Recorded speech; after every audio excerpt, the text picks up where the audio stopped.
ఆంధ్రప్రదేశ్ కూటమి అధికారంలోకి వచ్చిన 8 నెలల తర్వాత ఎన్డీఏలోని అధినేత, కేంద్రంలో కీలక పాత్ర పోషిస్తున్న దేశ ప్రధాని నరేంద్ర మోదీ గారు ఏకంగా ఆంధ్రప్రదేశ్కు రాబోతున్నట్టుగా సమాచారం అందుతుంది. అవును, ఏపీకి కూటమికి ఊహించని షాక్ ఇస్తూ జగన్మోహన్ రెడ్డి గారి ప్రభుత్వం గతంలో వైఎస్ఆర్సీపీ పార్టీ అధికారంలో ఉన్నప్పుడు అనేక సందర్భాల్లో కేంద్ర మంత్రులు అలాగే దేశ ప్రధాని లాంటి వాళ్ళు, మోదీ లాంటి వాళ్ళు కూడా ఏపీకి పర్యటనలో వచ్చారు. అప్పుడు తట్టుకోలేని చంద్రబాబు, పవన్ కళ్యాణ్, టీడీపీ నేతలు అనేక రకాలుగా నెగిటివ్ ఇంపాక్ట్ క్రియేట్ చేసేటట్టుగా వార్తలు రాశారు. కానీ ఇప్పుడు కూటమి సర్కార్ అధికారంలో ఉంది. ఎన్డీఏ సర్కార్ భాగంగా ఉన్న ఈ కూటమి అధికారంలో ఉన్న ఈ సమయంలో దేశ ప్రధాని మోదీ గారి పర్యటన ఖరారైంది ఏపీకి రావడం. కూటమి అధికారంలోకి వచ్చిన తొలిసారి ఈసారి దేశ ప్రధాని నరేంద్ర మోదీ గారు ఈ నెల 8న ప్రధాన మంత్రి హోదాలో విశాఖకు రాబోతున్నారు. ఈ మేరకు అధికార షెడ్యూల్ ఫిక్స్ అయింది. అనేక కార్యక్రమాలతో పాటుగా బహిరంగ సభలోనూ దేశ ప్రధాని నరేంద్ర మోదీ గారు పాల్గొంటారట. కేంద్రంలో, రాష్ట్రంలో ఎన్డీఏ కూటమి అధికారంలో ఉన్న ఈ సమయంలో ఆంధ్రప్రదేశ్ కేంద్రంగా దేశ ప్రధాని నరేంద్ర మోదీ కీలక నిర్ణయాలు తీసుకుంటారు అనే సమాచారం అందుతుంది.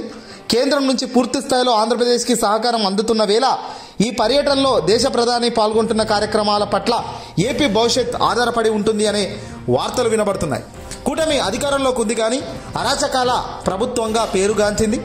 కూటమి అధికారంలోకి వచ్చిన తొలి రోజుల నుంచి కూడా ఏపీలో ఏ స్థాయిలో లా అండ్ ఆర్డర్ దెబ్బతిందనేది డిప్యూటీ సీఎం హోదాలో ఉన్న పవన్ కళ్యాణే చెప్తున్నారు.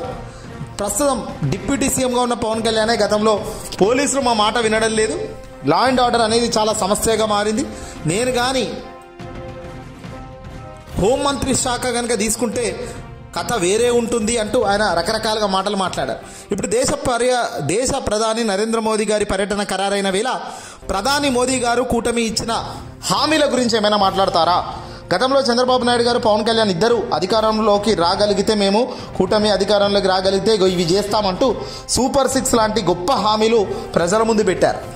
ఏకంగా అవు ఇవి కాదు, అసాధ్యమయ్యే హామీలను కూడా వర్షంలా మాదిరిగా పరిపాలన వస్తే మా చేతికి ఈ రకంగా చేస్తామంటూ ఎన్నో చెప్పారు. వాటి ఊసు ఎత్తడం లేదు 8 నెలల నుంచి. మరి ఇలాంటి తరుణంలో దేశ ప్రధాని నరేంద్ర మోదీ ప్రజలను ఉద్దేశించి ఏం మాట్లాడతారు? మా సర్కార్ ఇచ్చిన హామీలను నెరవేరుస్తున్నామని చెప్తాడా?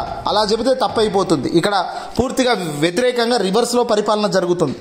చంద్రబాబు నాయుడు గారి నేతృత్వంలోని పరిపాలన గురించి ఖచ్చితంగా మాట్లాడాల్సిన అవసరం కూడా మోదీ ఉంది. ఒకవేళ ఎలాంటి మాటలు ప్రభుత్వం గురించి కానీ, చంద్రబాబు గురించి కానీ, పవన్ కళ్యాణ్ గారి గురించి కానీ ఏం మాట్లాడకుండా ఆయన వెళ్ళిపోతే మాత్రం పూర్తిగా అసహనంతో ఉన్నారు.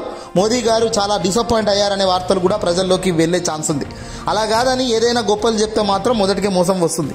ఈ రెండింటి మధ్య ఇప్పుడు దేశ ప్రధాని నరేంద్ర మోదీ పర్యటన కొనసాగుతుంది రాబోయే కొద్ది రోజుల్లో. విశాఖపట్నం వేదికగా పర్యటన షెడ్యూల్ ఖరారైందట. 8వ తేదీన మధ్యాహ్నం 3 గంటల నుంచి సాయంత్రం 7 గంటల వరకు ఆయన నగరంలో ఉంటారు. ఆంధ్ర విశ్వవిద్యాలయం ఇంజనీరింగ్ కళాశాల మైదానంలో ఏర్పాటు చేసే బహిరంగ సభలో దేశ ప్రధాని నరేంద్ర మోదీ గారు ప్రసంగిస్తారు. అనకాపల్లి జిల్లా అచ్యుతాపురం మండలంలోని ఎన్టీపీసీ నిర్మించిన గ్రీన్ హైడ్రోజన్ ప్లాంట్కు మోదీ చేతుల మీదుగా శంకుస్థాపన జరుగుతుందట. రైల్వే, జాతీయ రహదారుల ప్రాజెక్టులను జాతికి అంకితం చేసే కార్యక్రమాలలో సభావేదిక నుంచి చేపడతారు. అలాగే దేశ ప్రధాని మోదీ గారి పర్యటనకు ముందే ముఖ్యమంత్రి చంద్రబాబు విశాఖకు వచ్చేస్తున్నట్టుగా సమాచారం అందుతోంది. పొలిటికల్గా ఆంధ్రప్రదేశ్ బిగ్ టర్న్ తీసుకునే ఛాన్స్ కనబడుతున్నట్టుగా విశ్వసనీయ సమాచారం అందుతోంది. ఈ నెల 4వ తారీఖున నేవీ డే విశాఖపట్నం వేదికగా నేవీ డే పరేడ్కు ముఖ్యమంత్రి చంద్రబాబు హాజరు కాబోతున్నారు. దేశ ప్రధాని పాల్గొనే కార్యక్రమాల్లో ముఖ్యమంత్రితో పాటుగా డిప్యూటీ సీఎం పవన్ కళ్యాణ్ సైతం పాల్గొంటారట. బహిరంగ సభల్లో చంద్రబాబు, పవన్ కళ్యాణ్ మాట్లాడిన తర్వాత దేశ ప్రధాని నరేంద్ర మోదీ కీలక ప్రసంగం చేస్తారు. అంటే ఇది అతిపెద్ద సభగా పరిగణించబడుతుంది. ఎందుకంటే కూటమి అధికారంలోకి వచ్చినాక 8 నెలల తర్వాత జరుగుతున్న ఒక పెద్ద సభ అని చెప్పవచ్చు. అందులో మొదటి అతి బహిరంగ సభ అని కూడా చెప్పవచ్చు. ఎందుకంటే మోదీ గారు వస్తున్నారు, అలాగే మోదీ గారి పక్కన ఇద్దరు కూర్చొని కూడా ఇక్కడ ఈ సభలో పాల్గొంటారు.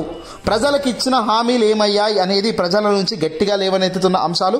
సూపర్ 6 హామీలు ఏమయ్యాయి, ప్రజలకు ఇచ్చిన వాగ్దానాలు ఏమయ్యాయి, ప్రజలను ముప్పు తిప్పలు పెడుతూ డబ్బులు ఆర్థికంగా పెంచేస్తూ పోతున్నారు. నిత్యావసర వస్తువులు తగ్గిస్తామని చెప్పారు.